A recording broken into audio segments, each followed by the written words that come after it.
ఒక సవాల్ విసురుతున్నాడు దేవుడు. మొక్కుతున్నావు కదా, పిచ్చిగా ఆరాధిస్తున్నావు కదా, మొక్కు, ఆరాధించు, దాంతోపాటు వాళ్ళ చరిత్రలు చదవమని చెప్తున్నాడు.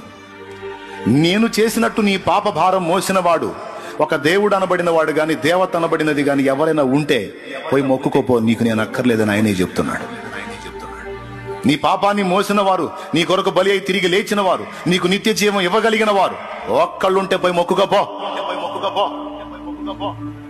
కాగడ వేసి వెతికిన దొరకరు. ఇంకొక విచిత్రమైన విషయం నాకు అర్థమైంది. నేను మొక్కిన వారందరి జీవితాల్లో అరిషడ్ వర్గాలు పనిచేశాయి. కామ, క్రోధ, లోభ, మోహ, మదమాశ్చర్యములనే అరిషడ్ వర్గాలు వారిలో కూడా పనిచేశాయి. హెడ్ ఆఫ్ ద డిపార్ట్మెంట్ అనుకున్న ముగ్గురిని ఆ ముగ్గురు కూడా ఒప్పుకున్నారు, మేము పాపము చేసిన వారమని.